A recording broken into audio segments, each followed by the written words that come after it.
RFI Convida. Elcio Ramalho.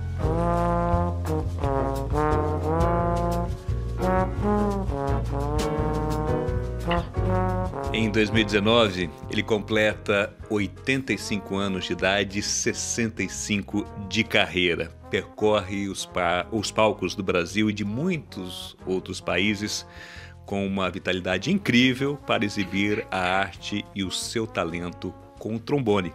RFI tem mais uma vez o prazer de receber em seus estúdios Raul de Souza. Muito obrigado mais uma vez pela sua presença aqui na Rádio França Internacional, Raul. Eu que agradeço de estar aqui novamente em Paris, um país que eu sempre amei desde muitos anos, desde os anos 60, que eu venho à França, e acabei residindo aqui por muitos anos. Então eu fico naquela coisa de Paris, não Paris, mas o sudoeste da França, um lugar que eu até coloquei o nome de Saint-Martin, né? Tem uma música que eu botei o nome, Saint-Martin, porque essa gravação, por exemplo, tem vários lugares, vários países que eu passei, então eu coloquei cada país um nome de uma música. Tá certo. E, na verdade, são músicas que compõem, então, o seu mais recente álbum, o Blue Voyage, que foi lançado em dezembro de 2018, e agora você está fazendo uma série de shows para divulgar, né, esse álbum, o 20º da sua carreira. Como é que foi a concepção dessa nova obra, Raul? Foi porque eu moro lá, como eu estava falando, eu moro lá no sudoeste da França, lá em Guépy, Saint-Martin. Fica uma distância assim de Toulouse, de mais ou menos 1h30 de carro. Então eu fico lá, né, naquele negócio meio na floresta. E aí começou a vir várias músicas na minha cabeça. E depois eu falei, bom, preciso colocar o nome disso, o nome daquilo. Aí tem na Índia também, né? Bagalô. Tem vários nomes que eu coloquei em cada música. Que a Eulene me ajudava, né? Minha mulher me ajudava a colocar o nome. E ficou bonito. Cada música tem um sentido, porque a tonalidade da música, junto com os nomes que eu fui inventando lá com ela. E aí surgiu o Blue Voyage, né? Que é Voyage Azul, que Voyage você Azul, faz questão de colocar a cor que você atribui, né, ao seu instrumento, né? O som do a trombone, sonoridade, né? quando eu toco. E também o azul do céu, que eu estou sempre viajando, né? Estou sempre no ar, mais no ar do que aqui embaixo, na terra. Aliás, você, entre as suas atividades, está Masterclass num festival de choro. Mas todo mundo sabe, quem acompanha a sua carreira, que você transita por diferentes ritmos, né? Jazz, bossa nova, samba, né? E como é que é a experiência de Masterclass em choro também? O trombone tem o seu espaço ali nesse estilo? Tem, porque quando eu comecei a tocar lá no bairro onde eu morava, no Rio, eu comecei a tocar numa banda de música tipo fanfarra, que as pessoas chamam, tuba e trombone, um trombone emprestado da banda, porque não tinha dinheiro para comprar nenhum, né? Então eu comecei a tocar tuba na banda e eu tinha 16 anos de idade. E arrumei esse trombone lá para tocar junto com a rapaziada da minha idade, que era filho, a maioria era filho de pessoas que tocavam violão, cavaquinho, tudo. E foi de pai para ele, de pai para filho, né? E começaram a montar um regionalzinho para tocar nas festas de casamento, aniversário, do bairro, pessoal do bairro. E eu comecei a tocar choro, juntamente com o Flautista, que era o grupo, antigamente era assim, né? Como o Pixinguinha e tudo. E Benedito Lacerda, aquele grupo que eles montaram, que organizaram em 1940, 30 e pouco. E eu tive o grande prazer, um dia, indo para casa, assim, numa noite, de tocar com o Pixinguinha, na casa do pai de um dos violonistas que tocava comigo, nesse pequeno regional. Uhum. E toquei com o Pixinguinha. E o Pixinguinha falou para mim assim, sai daqui desse lugar aqui, vai me procurar na cidade. E o Pixinguinha tomando tudo, né? Umas cachaças, um negócio. E eu, garoto, olhava assim, né? Ao mesmo tempo com medo da cara dele. Mas ele nada, ele falou, não, toca aí, tô gostando. Quando eu falei que estava gostando, eu me empolguei, fiquei satisfeito, tá gostando, né? Porque os músicos antigos, antigamente, não dá muita bola, não. Para músico jovem, não. Tinha que mostrar alguma coisa de bom, né? De valor, né? De tudo, musicalidade. E aí ele falou, vai me procurar na cidade, não sei o quê. Aí me deu um endereço lá. Era 2 lugares de estúdio de gravação. Era a Copacabana e a outra era Continental, o nome é assim. Aí eu fui procurar ele lá. Fui procurar, cadê ele? Já não ia mais nesses lugares há mais de 20 e poucos anos. Ficou na memória dele, né? Não vai me procurar num lugar, estou sempre lá. Que nada, 20 e poucos anos. Que ele jamais, ele voltava lá. E aí eu fiquei meio chateado, coisa e tal. Foi a primeira vez que eu botei um terno e fui à cidade, né? Sozinho, sem meu pai, né? Aí eu desci, entrei num bar do lado, assim, embaixo, e pedi uma Guaraná. E pensando como o que eu vou dizer para minha mãe, né? Meu pai não queria saber de mim mais, porque meu pai era estudante para ser pastor.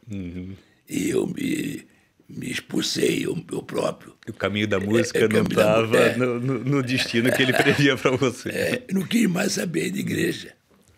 Meu pai não falava comigo mais direito. Bom, aí eu fiquei pensando assim, de repente, me entra no bar Nelson Cavaquinho, com um violão pendurado no braço. Aí me perguntou assim para você, isso é trombone, né, menino? Trombone. Você tem cara que toca bem. Aí eu falei, bom, tudo bem, eu vim procurar o Pixinguinha aqui, toquei com ele semana passada, porque já morreu há muitos anos. Não morreu nada, toquei com ele semana passada, né?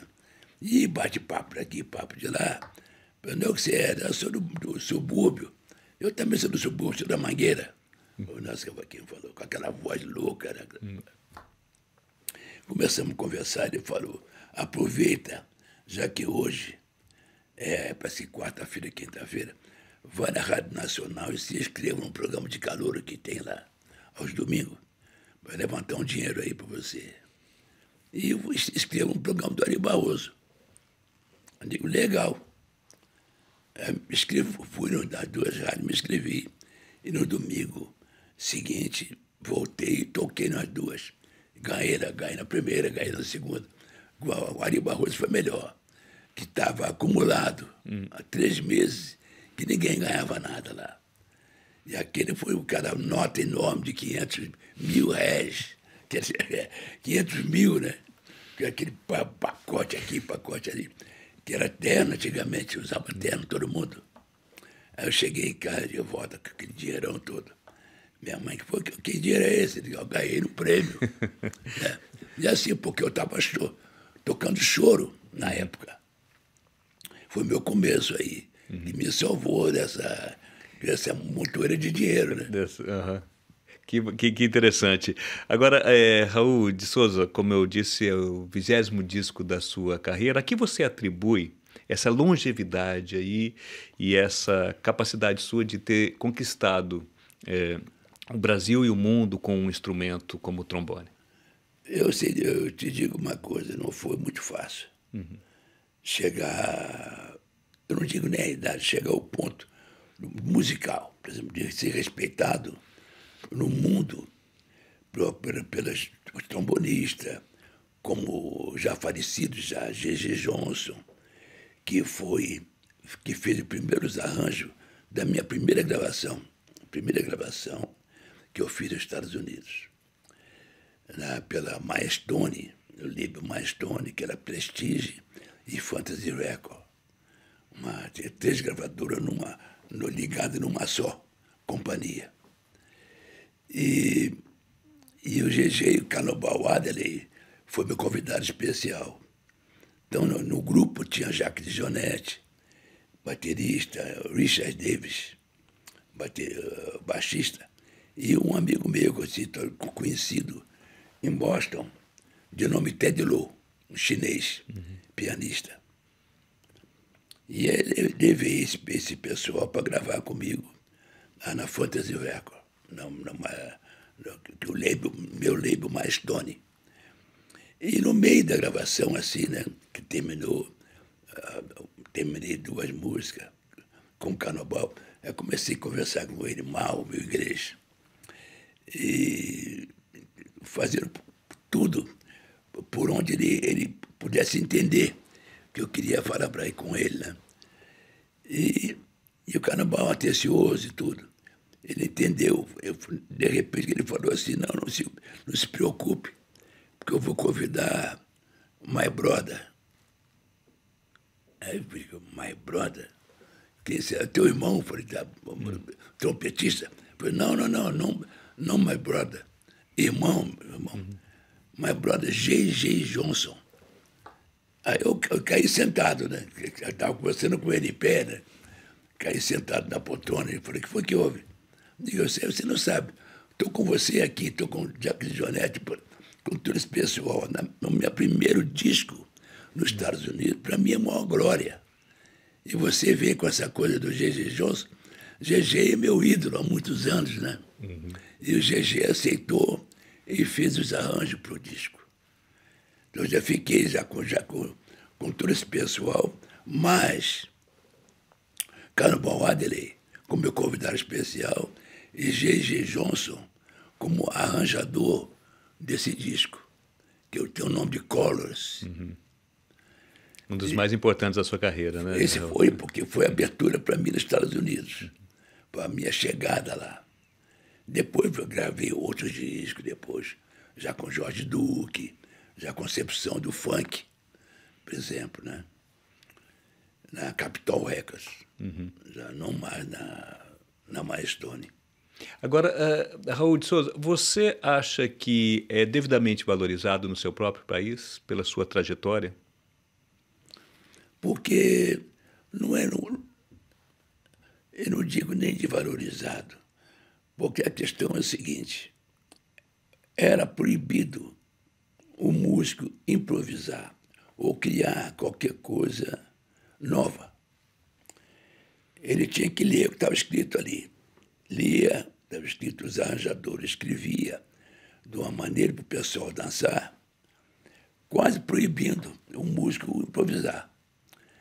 Então, tinha, por exemplo, dois cantores, uma mulher e um homem dentro da orquestra, cantando. Na pausa, terminava aí a orquestra tocava alguma coisa e tinha um solozinho para o saxofone ou trompete de 3, 4 compassos naquilo ali. Porque depois, mais tarde, eu comecei a entender o motivo. Se tivesse uma pessoa improvisando um pouco mais de tempo, o pessoal que estava dançando parava e começava a aplaudir, que virava um show, né? Então acabava valorizando o solista lá e desvalorizando o maestro. Eu comecei a pensar isso aí e foi essa a realidade. Ou seja, deveria ter um papel secundário, na verdade. Pois é isso. Pois é. E você quis sair um pouco desse mas sempre, paradigma. Eu era proibido de tocar, por esse motivo da coisa da improvisação. Então, Isso por volta do que de 53, 54, né? Conheci o João Donato, e o Donato, eu e ele, ia para uma boatezinha na época, um clubezinho, na época, às 3 da manhã, onde todo mundo, os fregueses saíam. E eu e ele, a gente entrava para ele me mostrar as músicas dele novas. Aí, sendo expulso pelos garçons. Sai embora daqui, não sei o quê, essas coisas horríveis, ninguém entende nada o que vocês estão tocando aí. Por quê? Era harmonia moderna, do piano, né? Harmonia nova. E eu tocava melodia e depois improvisava. Que era a chance que eu e ele tínhamos para apresentar alguma coisa para a gente próprio, né? E durou muito tempo isso aí. A ser, depois, em 54, em 55, eu organizei com o Altamiro Carrilho o primeiro grupo que teve mais chance, mais abertura dos músicos improvisar, que eram os músicos antigos, muito mais antigos do que eu, com mais idade que eu, e improvisavam mesmo. E foi o maior prazer para eles se libertar um pouco daquela prisão, né? Ele tem o nome de Turma da Gafieira, esse disco aí. Gravamos 2 discos em 55 e outro no final de 55. Depois passaram-se 9 anos para vir o Sérgio Mendes Bossa Rio, que era um grupo organizado por mim, por Sérgio Mendes, que foi outra coisa, a bossa nova já, instrumental. A maioria das músicas do Tom Jobim, acho que 2 músicas do Moacir Santos. E gravamos, viemos para a Europa com esse grupo, pela Ródia, que era um desfile de modas, tudo na época, né? Foi muito interessante. Eu vim várias vezes para a Europa com a Ródia. E aquilo deu uma abertura, então. Deu abertura. Uma abertura para o seu trabalho, enfim, para o samba jazz, inclusive, isso, né? Isso. Agora, tem um estilo que você prefere mais, já que você transita por vários deles? Tem um que você se identifica mais? Olha, tudo depende de como foi escrito as músicas. Que são os nomes que deram na samba jazz, no samba não sei o quê, blá. O resumo é o ritmo brasileiro do samba, o balada, sendo harmonizado modernamente. Moderno, como os acordes modernos, que a improvisação vai ser, logicamente, moderno. Então, eles deram esse nome todo aí. Para mim, o resumo é música moderna brasileira, que é bossa nova, com uma roupagem nova de harmonia e melodia, como está nesse novo meu disco aí, por exemplo. O Blue Voyage, né? Blue Voyage. Como é que você enxerga o atual momento, inclusive no Brasil, para a música instrumental que você toca, Raul? Há uma boa receptividade? Está muito difícil, está muito complicado. Por quê? Porque a coisa era falta de cultura. A cultura, para você entender tanto a minha música como a música de outro instrumentista, tem que ter cultura antes, para você entender isso aí. Agora, sendo massacrado por música comercial de pior qualidade, vai dificultar, como dificultou nos anos 60 e nos anos 50. Então está complicadíssimo. A minha música, por exemplo, só toca no rádio quando eu vou dar uma entrevista. Entendeu como é? Senão é música cantada, logicamente, moderno, mas não instrumental. O instrumental tem que ser gravado de uma maneira que é não comercial, mas chegando perto.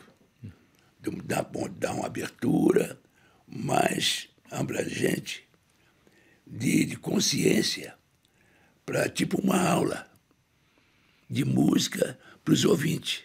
Por que você acha, então, que, digamos assim, o caminho se estreitou para a música instrumental, para instrumentos como trombone, por exemplo, no Brasil? A que se deve isso, na sua opinião? O lado comercial. A coisa do comércio. Do comércio. Então, dificultou. E eu digo uma coisa para você, tanto no Brasil como no mundo inteiro. Não é só no Brasil. O mundo inteiro ficou aquela coisa do comércio, e foi massacrando a música moderna, do próprio jazz mesmo. Né? Hoje, alguns músicos americanos, lá o Wynton Marsalis, por exemplo, está botando a música de novo, aquele blues antigo, da Louis Armstrong, para ensinar, tipo, dando aula de novo, porque o Joe Coltrane, ele foi da balada até o final da concepção do free. Entendeu? De gravar num disco, gravar, tipo, 3 músicas num disco. Porque ele tinha capacidade, tanto conhecimento de música, como técnica do instrumento. E facilidade de memória, de tocar 1 hora. Uma música. Ele improvisava 1 hora. Quer dizer, aquilo foi tipo aula para qualquer saxofonista, que hoje em dia eu estou tocando também saxofone um pouco. Estudo, né? Estudo. E toco, adoro saxofone. Porque seria meu primeiro instrumento. Mas meu pai não tinha dinheiro para comprar, porque era muito mais caro do que o trombone. Mas foi bom. Para mim, levei um tempinho. Nos Estados Unidos, eu comprei um tenor e sei que comecei a estudar saxofone. Ah, é? Recentemente isso ou não? Não. Mas tem uma balada aí que eu estou oferecendo ao meu grande amigo, Sonny Rollins, na penúltima música. My Brother Sonny, uma balada, né? Porque o Sonny Rollins, ele, depois do Chorus, da minha primeira gravação, que eu fiz lá em São Francisco, ele também fazia parte da mesma companhia. E me convidou, que deram a ele o meu disco na época. Aí ele me convidou, não, quero que o Raul grave comigo. Aí eu gravei com ele. Depois fui acidentado, aí não fiquei tremendo no hospital, não pude viajar com ele. Mas ficou meu amigo, né? Foi no hospital me visitar, tudo isso. Para mim, maior glória, maior respeito que eu tenho por ele e de amizade, né? De uma pessoa se tornar meu amigo, um fantástico músico como ele é, né? Sem orgulho nenhum. Ele podia ter um orgulho de que, pô, vou visitar ninguém, gravou comigo aqui, toca muito bem, mas já não tenho tempo para isso. Nada, passou no mercado, comprou fruta, banana, não sei o quê, melancia, e levou para o hospital. Você imagina que loucura? O cara com aquele pacotão de coisa. E ninguém sabia quem era ele, né? Que ele botou uma touca na cabeça de óculos escuro. Era um negão qualquer, né? Mas não era só o Sonny Rollins. Foi muito interessante isso. Para mim foi uma glória, uma coisa assim, de receber ele no hospital. Raul de Souza, você então completa este ano 85 anos de 85. idade. Você lançou então recentemente o Blue Voyage e já tem projetos ainda pela frente? Você não é uma pessoa que tem muita vitalidade, né? Sempre aprendendo e tudo. Você já tem a perspectiva de trabalhar em outros projetos? Tem projeto, porque eu tenho que lançar. Então, dois CD. Um CD que eu gravei aqui faz tempo já, de baladas, que eu estou esperando uma produtora para poder lançar isso aqui pela França, pela Europa. E o outro em homenagem ao Tom Jobim. Esses são dois discos, 2 CD que estão no ar, feitos já, dependendo só da distribuição. E o que está dependendo dessa distribuição? do produtor. Falta um produto. Um produtor para poder lançar isso. Que está feito já. Já está pronto. Já está pronto. Então, mas na minha cabeça já tem vários projetos para mim fazer. Para você. Né? Tem de duo, com eu, um pianista. Eu, mas tocando vários instrumentos, barítono, tocando tudo, saxofone alto, tendo uma outra forma e outras composições também, que já está tudo escrito. Que eu preciso ter um tempo para poder gravar isso, né? Olha só, então parabéns mais uma vez. Muito obrigado. Pelo disco que você acabou de lançar. Muito sucesso pelos projetos aí futuros. E mais uma vez, muito obrigado por ter comparecido à Rádio França Internacional. Não, obrigado a você, para mim é o maior prazer. O RFI Convida de hoje entrevistou o trombonista Raul de Souza. Muito obrigado, Raul. Muito obrigado.